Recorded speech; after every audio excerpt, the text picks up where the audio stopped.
नमस्कार साथियों, डेफ्ट एस्ट्रो के एक और नए सेगमेंट में आप सभी का स्वागत है। राशि क्रम में आज हम सभी 9वीं राशि धनु के विषय में बात करेंगे।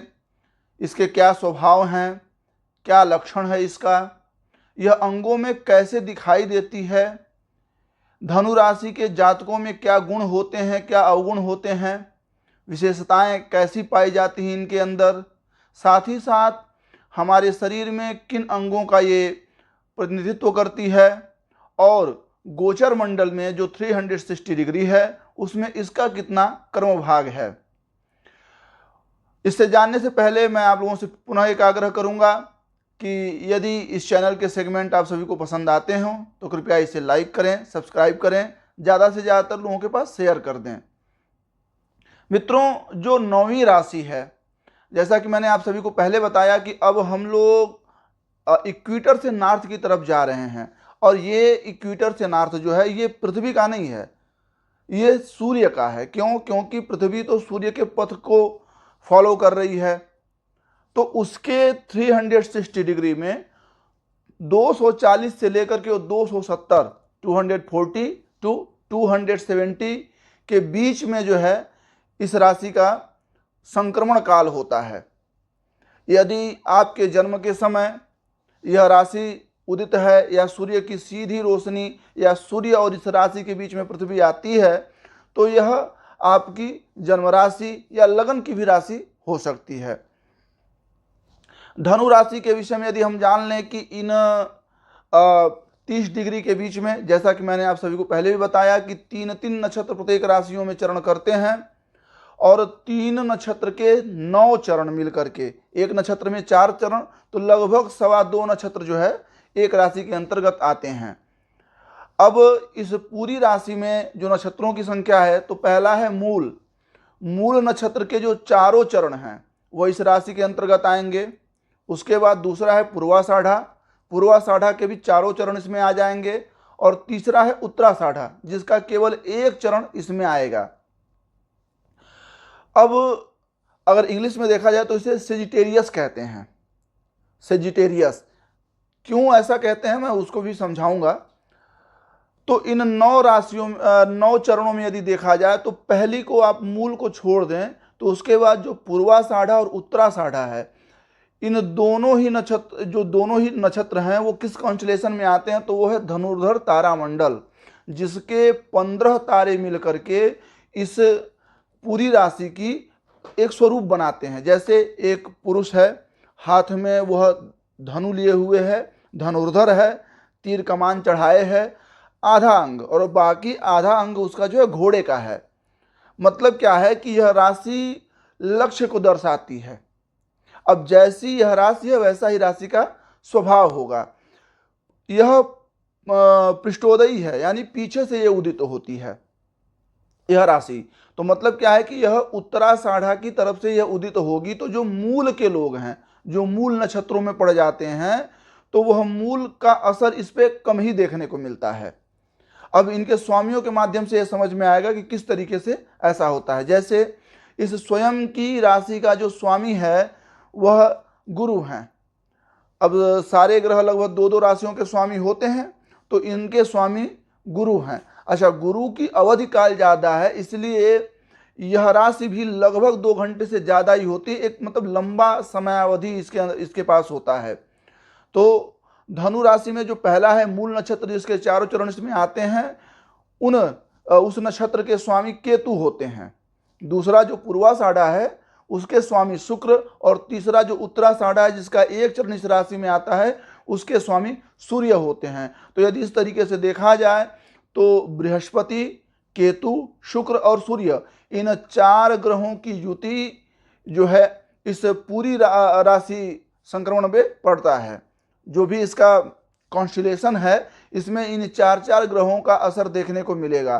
तो अब उस राशि के जिस नक्षत्र के चरण में आपका जन्म हुआ है वैसे ही आपको पता लगेगा कि किस ग्रह का असर आप पे ज़्यादा है। क्योंकि सिर्फ धनु राशि होने से ही पूरे धनु के गुण आपको नहीं मिल सकते हैं। नक्षत्र चरण भी ये बताएगा कि कौन सा ग्रह ज़्यादा इसमें इफेक्टिव है। लेकिन अगर यदि लबोलू आप देखा जाए तो गुरु का असर बहुत ज़्यादा देखने को इसमें मिलेगा।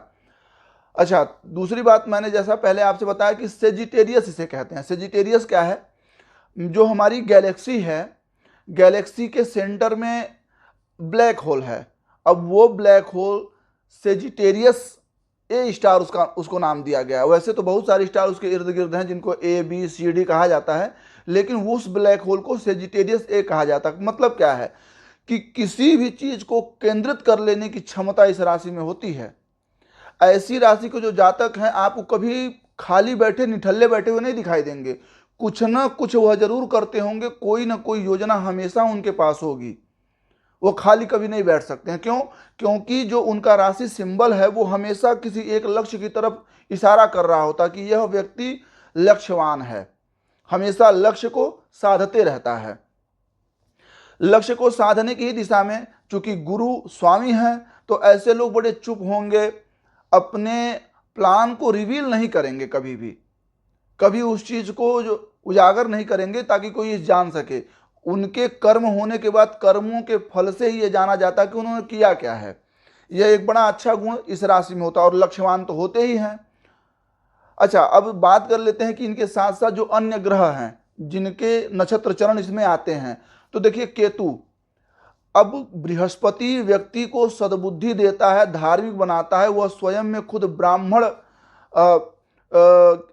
ब्राह्मण वर्ण का जो है ग्रह है बृहस्पति, लेकिन धनु राशि वहीं पर क्षत्रिय वर्ण की होती है।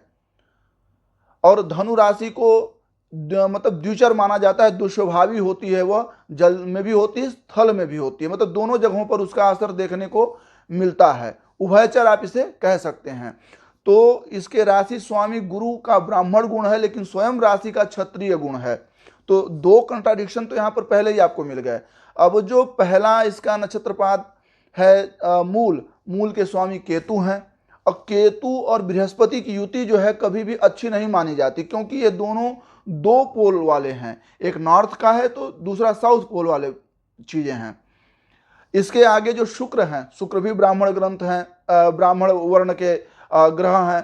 तो शुक्र और बृहस्पति ये दो ब्राह्मण हो गए, केतु एक शूद्र हो गया। और इसके बाद जो तीसरा है उत्तराषाढ़ा के प्रथम चरण का स्वामी, मतलब उत्तराषाढ़ा के पूरे का स्वामी जो है सूर्य है, लेकिन प्रथम चरण इसमें लिया जाएगा तो उनके स्वामी शुक्र, जो कि बड़े क्रूर हैं। न्यायिक तो हैं, न्याय व्यवस्था के प्रिय हैं, लेकिन थोड़े क्रूर हैं। थोड़े के बहुत सारे, मतलब बहुत ज़्यादा क्रूर हैं कि गर्म ग्रह हैं।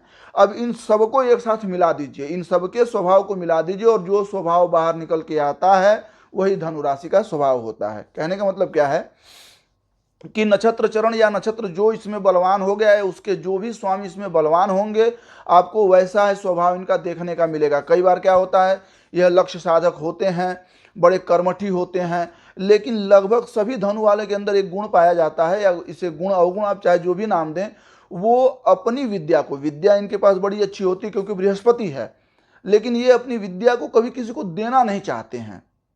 बामुशक्कत या मुश्किल से किसी को अपनी विद्या दे दें, नहीं तो अपनी विद्या ये देना नहीं चाहते, हमेशा उसे गुप्त ही रखना चाहते हैं, अपने पास ही रखना चाहते हैं। तो एक तो इनके अंदर यह गुण होता है। लक्ष्य साधन यानी टारगेट, इनके पास हमेशा टारगेट होता है कि हमें कितने समय में क्या काम करना है। तो ऐसे लोगों को देखा जाता है कि अक्सर यह करके राजाधिकारी होते हैं, एडमिनिस्ट्रेटिव सिस्टम में होते हैं, और ये जहाँ कहीं भी यदि कार्य क्षेत्र में होंगे तो ये हमेशा एक गोल लेके चलते हैं। ये छोटी छोटी बातों में भी गोल बनाएंगे। यदि इनको अगर कोई छोटा भी काम करना है, कहीं पहुंचना भी है, तो उसको भी ये एक गोल मान के चलेंगे, और उसको अचीव करने के बाद से इनको काफ़ी हैप्पीनेस होता है। तो हर बात में, छोटी हो या बड़ी बात हो, शुरू से ही इनके अंदर एक गुण होता है कि वह उसको गोल की तरह देखें कि मुझे इस टाइम पीरियड के बीच में इसे अचीव कर लेना है। और यही इनका गुण जो है इनके जीवन में काफ़ी इनको तरक्की दिलाता है। लेकिन एक बात और भी है, चूंकि बृहस्पति और सूर्य जैसे प्रौढ़ ग्रह, मेच्योर ग्रह हैं, तो क्या होता है कि जब जीवन का आधा भाग बीत जाता है, कि कई जगहों पर तो ऐसा देखा जाता है कि 45 या 50 की एज के बाद से ऐसे लोग अपनी क्षेत्र में तरक्की पाते हैं। लेकिन हाँ, मरण पर्यंत इनका नाम जरूर रहता है। शुरुआत में तो इनकी तरक्की नहीं देखने को मिलती है, लेकिन बाद में इनकी तरक्की काफ़ी अच्छी देखने को मिलती है। क्यों? लक्ष्य साधन, और लक्ष्य साधी व्यक्ति क्या होता है, बहुत बड़ा एम लेकर के चलता है। उसके पास छोटे गोल नहीं होते हैं, बहुत बड़ा गोल होता है, और बहुत बड़ा गोल थोड़ा लंबा समय लेता है। ये लोग कभी भी हेजिटेट नहीं होते हैं, या मैं ऐसे कहूं कि पेशेंस लेस भी नहीं होते हैं, आराम से चलते हैं। इनको बस ये है कि इनको ये गोल अचीव करना है। How much time doesn't matter, वो उससे कोई लेना देना नहीं है, टाइम चाहे जितना भी इनके जीवन में लग जाए। क्यों? क्योंकि गुरु स्थिरता देता है। सूर्य एक प्रौढ़ ग्रह है, तो सूर्य समझदारी देता है। धीरे धीरे धीरे धीरे करके अपने कर्मपथ पर बढ़ते हैं। तो ये इनके गुण, और इससे चाहे इसमें से कुछ यदि अवगुण भी हो तो आप अवगुण भी देख सकते हैं। जैसे अवगुण में क्या है, ऐसे व्यक्ति कामुकता ज़्यादा होती है, एक से ज़्यादा रिलेशन इनके देखे गए हैं। एक्स्ट्रा जो मैरिटल रिलेशन होते हैं, कई बार इनके एक से ज़्यादा देखे गए हैं। और विवाह इत्यादि में यदि देखा जाए तो इनकी जो पर्सनल लाइफ है, मैरिज लाइफ है, ये अक्सर डिस्टर्ब देखी गई है। क्यों? क्योंकि अपने गोल को अचीव करने के चक्कर में अपने पारिवारिक जीवन को पूर्णतया भूल जाते हैं, उस पर यह ध्यान ही नहीं दे पाते कभी अच्छी तरीके से। और यदि कहीं यहाँ पर राहु की युति हो जाए तो वो थोड़ा सा और वो नीम चढ़ा करेला हो जाता है। तो ये गुण अवगुण इनके अंदर देखे जाते हैं। अब बात करते हैं कि हमारी शरीर के किन अंगों का ये प्रतिनिधित्व करता है। और ये बातें मैं जो धनु राशि के जातक हैं, मैं उनके लिए भी ये कह रहा हूँ। देखिए, सबसे पहली बात यह है कि पिछले कन्या राशि से लेकर के और अब तक जितनी राशियां आई हैं, यानी कन्या, तुला, वृश्चिक और ये धनु, यह 4 राशियों का पूरा क्रम जो है आपके हर्ट के नीचे से लेकर स्टमक इत्यादि जो है, और वस्थि यानी आपका जो बेली बटन है, नाभि है, उससे लेकर के और जो जंघा है, थाई, इनके बीच के जितने अंग आते हैं वो इन्हीं 4 राशियों के अंतर्गत आते हैं। लेकिन इसमें विशेष क्या आता है, तो धनु राशि से आपका जो है जो स्पाइनल कॉर्ड है बैक का, उसका एकदम आखिरी हिस्सा, वो इससे देखा जाता है। हेप्टिक सिस्टम बोले तो जो आपकी जंघा और आपके बाकी ऊपर के बॉडी पार्ट को, पूरे धड़ को जोड़ता है, ज्वाइंट जहां होता है, उसे हेप्टिक सिस्टम कहते हैं। तो उन अंगों का, और कई बार तो चूंकि शुक्र भी इसमें सम्मिलित है, तो कई बार जननेंद्रिय का, रिप्रोडक्टिव सिस्टम का भी इसी से विचार कर लिया जाता है कि इसकी अवस्था यदि अच्छी है। क्योंकि नैसर्गिक रूप से देखा जाता है कि धनु राशि वालों को पुत्रों की संख्या कम होती है, तो जननेंद्रिय भी इसी से देखा जाता है। जो बीच का मतलब जो मैंने हेप्टिक सिस्टम बताया, तो यहाँ के ज्वाइंट से जुड़ी हुई चीज़ें, कई बार आप धनु वालों को देखेंगे इनका वेट बहुत ज़्यादा होता है। लंबाई बड़ी मतलब लंबाई एक मीडियम साइज लंबाई होती है, लेकिन इनके नाक बड़े होंगे, कान बड़ा होगा, गले की लंबाई बड़ी होगी, और थोड़ा सा झुक करके हमेशा चलते हैं। ऐसा लगेगा जैसे वह अपने शोल्डर से, और उनका सर थोड़ा सा हल्का झुका हुआ, ऐसे इनके चलने की गति होती है। ये मतलब शारीरिक इनका लक्षण बनता है।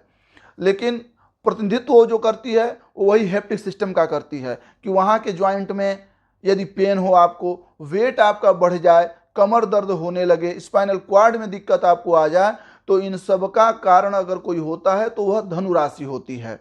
तो यदि किसी को ऐसी दिक्कत है तो वो धनु के विषय में जरूर विचार कराएं, या जो धनु राशि के जातक हैं।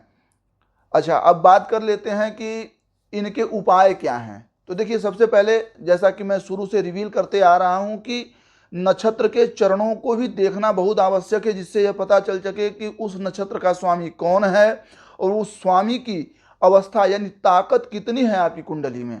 लेकिन अगर आफ्टर ऑल देखा जाए तो गुरु बृहस्पति, भगवान नारायण की उपासना की जाए या भगवान सूर्य की उपासना की जाए तो बड़ी लाभदायक होती है इसके लिए।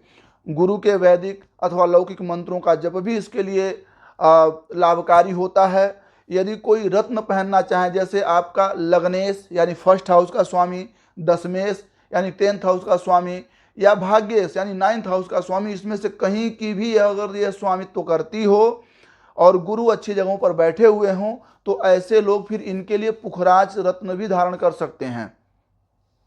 पुखराज गुरु का रत्न होता है, इसे आप अपनी तर्जनी उंगली में सोने में धारण कर सकते हैं। वही जैसा बॉडी वेट उस तरीके से आप इसकी रत्ती बढ़ा या घटा सकते हैं। तो गुरु के लिए अर्थात धनु राशि के लिए पुखराज जो है काफ़ी लाभदायी होता है।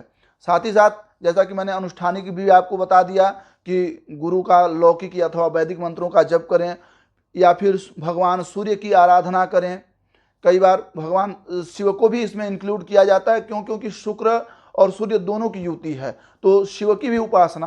कहने का मतलब यह है कि नारायण, शिव और सूर्य इनमें से किसी की भी उपासना करते हैं यदि धनु राशि के जातक, तो उनको लाभ ही लाभ होता है, उनको हमेशा उत्तम फल ही प्राप्त होता है। तो अब मैं अंत में यही कहना चाहूँगा कि जहाँ तक मुझे लगता है कि आप लोगों को इस राशि के विषय में समझ में आ गया होगा। इससे जुड़े यदि कोई शंकाएं या प्रश्न है तो उसे भी आप कमेंट के माध्यम से देते रहिएगा। और एक बार पुनः आग्रह कर दूं कि डेप्थ एस्ट्रो के इस सेगमेंट को आप सभी यदि पसंद करते हो, आपको इंटरेस्टिंग लगता हो, तो इसे लाइक करिए, सब्सक्राइब करिए और ज़्यादा से ज़्यादातर लोगों के पास शेयर करिए ताकि हमारी रीच बढ़ सके। धन्यवाद।